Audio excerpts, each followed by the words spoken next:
Hello friends, Paniyari classes में एक बार आपका फिर से स्वागत है। जिन्होंने चैनल को अभी तक सब्सक्राइब नहीं किया है वो सब्सक्राइब कर दीजिए और वीडियो को आगे से आगे शेयर कीजिए। तो हमारा टॉपिक चल रहा था साइंस, तो उसी से संबंधित मैं आपके लिए कुछ क्वेश्चंस लेकर आया हूँ।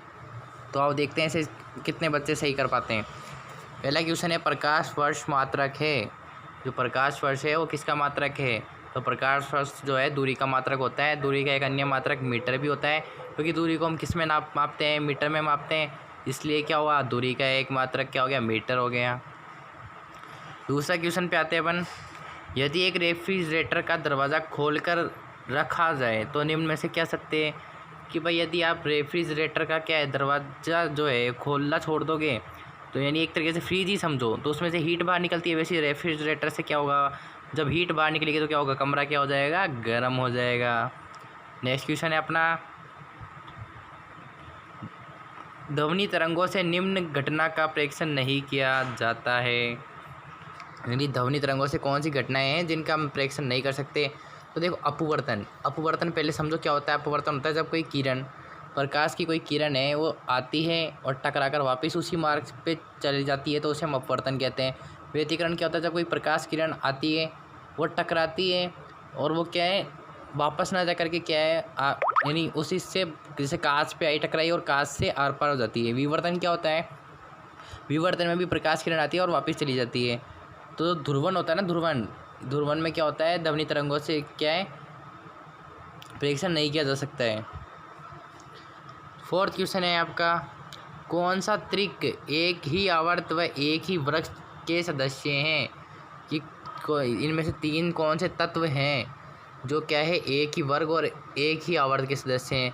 तो FeCO और Ni, ये तीनों ही क्या है, एक ही आवर्त और एक ही वर्ग के सदस्य हैं। Fe का मतलब क्या हो गया? फेरस, फेरस यानी लोहा। CO यानी कोबाल्ट। Ni यानी निकल। फिर है फिफ्थ क्वेश्चन। फिफ्थ क्वेश्चन क्या है? जल में आसानी से घुलनशील है। यानी जल में घुलनशील का मतलब क्या होता है? जो जैसे जल है, जल में अपन नमक डाल देंगे तो नमक अपने को दिखता है? नहीं दिखता। वो क्या होता है? घुल जाता है उस पानी में। तो ऐसे ही जल में आसानी से क्या घुल जाता है? देखो, कार्बन नहीं घुलता है, क्योंकि कार्बन का एक अपन एग्जाम्पल मानने, जैसे कोयला है, कोयले को मैं डालता हूँ क्योंकि कोयला है जो भी कार्बन का एक अपरूप है, तो मैं कोयले को अगर पानी में डालता हूँ तो क्या है, वो घुल जाएगा? नहीं घुलेगा। वैसे ही नाइट्रोजन है, नाइट्रोजन भी है, वो पानी में नहीं घुलती है। आयोडीन है, नमक, वो आसानी से नहीं घुलता। आपको पता है नमक, उसके फिर भी अपने को वाइट वाइट दिखता है। फिर अपन जो अमोनिया है ना, वो आसानी से घुल जाता है जल के अंदर। नेक्स्ट क्वेश्चन है आपका, LPG में मुख्यतः होती है। LPG में मुख्यतः क्या होती है? LPG क्या होती है पहले तो ये बताओ। LPG एक होती है गैस। L का मतलब होता है जिसमें लिक्विड, P का मतलब पेट्रोलियम, G का मतलब गैस, लिक्विड पेट्रोलियम गैस में मुख्यतः क्या होती है? मीथेन, प्रोपेन और ब्यूटेन। इंपॉर्टेंट क्वेश्चन है बच्चों, नोट कर लेना कि LPG गैस में मुख्यतः होती है methane, propane, butane. Liquid petroleum gas को हम बोलते हैं द्रवित प्राकृतिक पेट्रोलियम गैस। ठीक है। नेक्स्ट क्वेश्चन है, गोताखोर किन गैसों के मिश्रण से सांस लेते हैं? गोताखोर कौन होते हैं? जो ऊपर पहाड़ी क्षेत्रों पर जो चढ़ाई करते हैं, जो अपने पहाड़ी पर चढ़ने वाले जो खिलाड़ी होते हैं, वो क्या करते हैं, वहाँ पे क्या है, सांस जो ऑक्सीजन की मात्रा है वो कम होती जाती है, तो वो किसका प्रयोग करते हैं? हाइड्रोजन और ऑक्सीजन का प्रयोग करते हैं सांस लेने के लिए। नेक्स्ट क्वेश्चन है, महासागरों में किस विधि से शुद्ध जल प्राप्त किया जाता है? महासागर होते हैं, उनके अंदर महासागरों में क्या होता है, किस विधि से शुद्ध जल प्राप्त किया जाता है? तो आसवन विधि होती है, उस विधि के द्वारा क्या होता है, महासागरों से जो है शुद्ध जल प्राप्त किया जाता है। फिल्टरन भी एक विधि है, प्राशन भी एक विधि है और अपवर्तन एक माध्यम है। उसके बाद नेक्स्ट क्वेश्चन पे आते हैं, नींबू खट्टा, नींबू जो है खट्टा किस कारण से होता है? तो नींबू खट्टा होता है बच्चों सिट्रिक अम्ल के कारण। सिट्रिक जो एक अम्ल होता है हमारे, जो नींबू में पाया जाता है, संतरा में पाया जाता है, जो भी खट्टी चीज़ें होती हैं उनमें सिट्रिक अम्ल पाया जाता है। बच्चों ध्यान रखना, टार्टरिक अम्ल है वो इमली में पाया जाता है। अब नीचे नेक्स्ट क्वेश्चन में आते हैं। 10th क्वेश्चन है, सोडा वाटर बनाने के लिए प्रयोग की जाने वाली गैस है। जो सोडा वाटर आप पीते हो, कोका कोला में भी जो अपन गैस निकलती है, या फिर जो सोडा अपन पीते हैं सोडा वाटर, उसमें बनाने के लिए हमें क्या है, कार्बन डाइऑक्साइड जो गैस है उसका प्रयोग किया जाता है। नेक्स्ट क्वेश्चन है, निम्न में से कौन सी धातु बिजली की सबसे अधिक सुचालक है? कि निम्न में से कौन सी धातु है जो सबसे ज़्यादा बिजली की सुचालक है? तो सबसे ज़्यादा जो बिजली की सुचालक होती है वो होती है चांदी। ठीक है। उसके बाद में अपना क्वेश्चन है 12, फोटोग्राफी में उपयोगी तत्व है। फोटोग्राफी में जो उपयोगी तत्व है वो कौन सा है? Silver bromide. सिल्वर ब्रोमाइड जो क्या है फोटोग्राफी में उपयोगी तत्व है। सिल्वर का मतलब क्या होता है? Ag, और ब्रोमाइड का मतलब Br। AgBr जो होती है फोटोग्राफी में उपयोगी तत्व है। नेक्स्ट क्वेश्चन पे आते हैं अपन।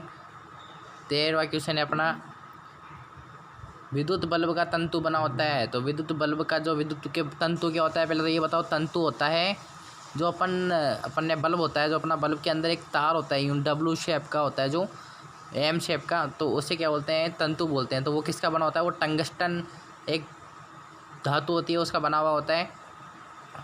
उसके बाद में नेक्स्ट क्वेश्चन है हमारा, भारी जल एक प्रकार का है। तो भारी जल एक प्रकार का क्या है? मंदक है। भारी जल का सूत्र क्या होता है बच्चों? ये भी क्वेश्चन आया हुआ है।